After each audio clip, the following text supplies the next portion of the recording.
시청자 여러분 안녕하십니까? 경제부동산의 김동수입니다. 2022년 6월 1주 기준으로 집값이 오르고 있는 지역을 시도별로 살펴보면 전북, 경남, 제주, 광주, 강원 등입니다. 부산 지역은 보합을 유지했고요. 지방은 하락에서 보합으로 전환되었지만 서울과 인천을 비롯한 수도권은 대부분 하락했습니다.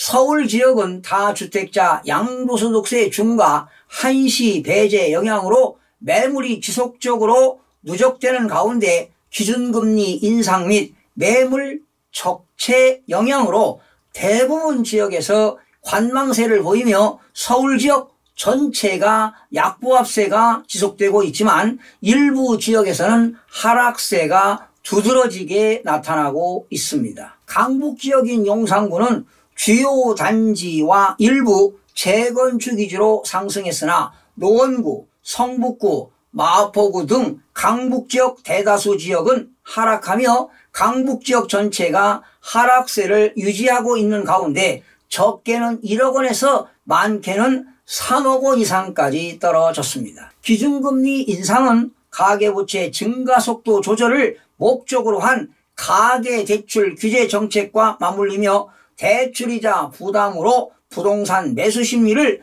위축시키고 있어 주택 거래량을 감소시키고 있는 상황입니다. 강남 지역인 서초구는 방배동 등 주요 단지 위주로 상승했으나 강남구 그리고 강동구는 매물 적체 현상으로 관망세를 보이고 있으며 보합을 유지했습니다. 특히 송파구 잠실동 오금동 위주로 하락했고요. 그 외 동작구와 양천구 그리고 강서구 등에서 혼조세를 보이며 보합세를 유지했습니다. 특히 강서구 등은요 수억 원 하락 거래도 속속 등장해 올해 하반기 외곽지역을 중심으로 서울 집값 하락세가 본격화할 수 있다는 전망이 나오고 있습니다. 지난 7일이죠. 부동산 빅데이터 업체 아실에 따르면 6일 기준 서울 아파트 매물은 6만 1,783건으로 집계가 되었습니다. 이는 한 달 전인 5월 6일 5만 5,954건 대비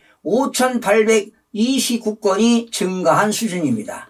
최근 서울 아파트 매물은 급격히 늘어나고 있습니다. 지난 3월 대통령 선거 이후 새 정부의 다주택자 양도소득세 중과 유예 소식이 전해지면서 절세 매물이 한둘씩 나오기 시작한 것입니다. 매물수는 지난해 말 4만 5천 건 안팎을 맴돌다 3월 중순 5만 건을 넘어섰고요. 지난 5월 18일 6만 248건입니다. 즉 6만 건 고지에 올라섰습니다. 지난해 8월 이후 약 12개월 만에 처음으로 6만 건대를 기록했습니다. 동대문구를 비롯한 관악구 그리고 강서구 등의 매물 증가 속도가 상당히 빨라졌습니다. 동대문구는 매물 증가폭 13.3%를 기록하며 서울에서 가장 높았습니다. 이어 관악구가 12.8%, 강서구도 역시 12.8%, 마포구 12.7%,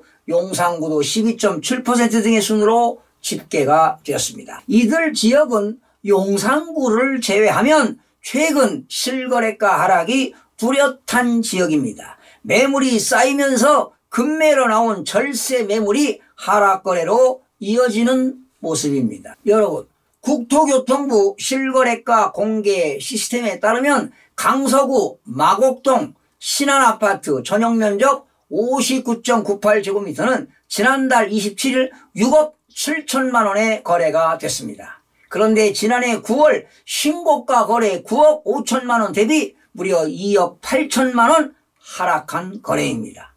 1993년 준공한 이 아파트는 지난해 재건축 추진 소식이 전해지면서 집값 전용면적 59.98제곱미터 기준이 7억 원대에서 그냥 단숨에 9억 원대로 치솟았는데요. 이것이야말로 여러분 거품이 아니겠습니까? 또한 신축 아파트도 하락세입니다.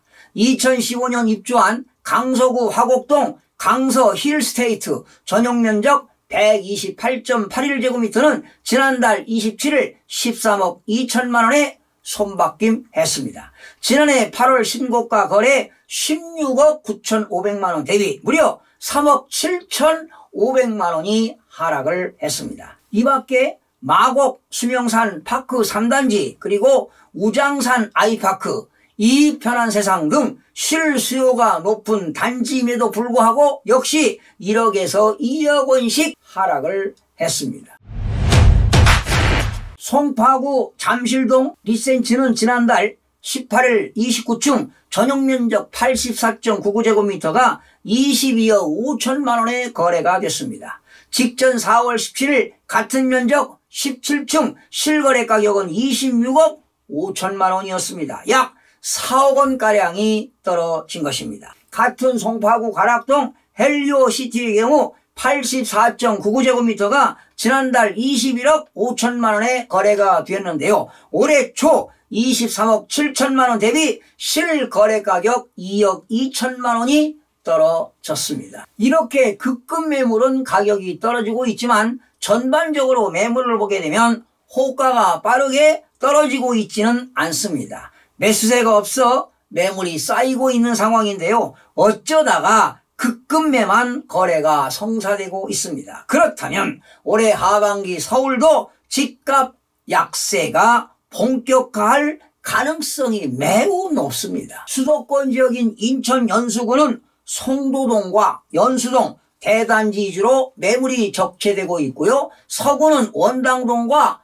경서동 준신축 위주로, 동구는 화수동과 송현동 중소형 위주로, 계양구는 계산동과 병방동 위주로 하락하며 인천 지역 전체가 지금 5주 연속 하락세가 이어지고 있습니다. 경기 이천시와 평택시는 인근 산업단지 소요 등 있는 지역 위주로 올라가고 있고요. 1기 신도시 재건축 규제 완화 기대감이 있는 고양, 일산 서동과 일산동, 성남 분당구 등은 상승했으나 상승폭은 소폭 축소되는 추세를 보이고 있으며 전반적으로 매수 심리 위축으로 시흥시, 화성시, 수원, 장안구 등에서 하락폭이 확대되며 경기 지역 전체 지역으로 하락세가 지속되고 있습니다. 광주 지역의 광산구는 상대적으로 중저가 인식이 있는 도산동과 송정동 위주로, 북구는 우남동과 양산동 교육환경이 양호한 단지 위주로, 서구는 도시철도 등 교통 호재가 지속되고 있는 가운데 금호동과 그리고 마륵동 구축 위주로 상승되었습니다. 현재 전국적으로 하락 지역은 대구, 세종, 전남, 인천 등입니다. 대구 지역은 대체로 매물 적체 영향이 지속되는 가운데 달서구는 월성동과 대천동 위주로, 중구는 남산동과 대신동 중소형 단지 위주로, 서구는 평리동과 내당동 구축 위주로 하락했습니다. 세종시는 전반적으로 매물 적체 및 거래 심리 위축 영향이 지속되면서 지금 계속 하락세가 지속되고 있는데요. 지금 세종시는 하락세가 무려 45주째 이어지고 있는데요. 역시 수억 원씩 하락하는 단지들이 많이 생기고 있습니다. 한국은행 금융통화위원회는 지난 4월, 5월 두 차례 기준금리를 잇따라 상향 조정했습니다.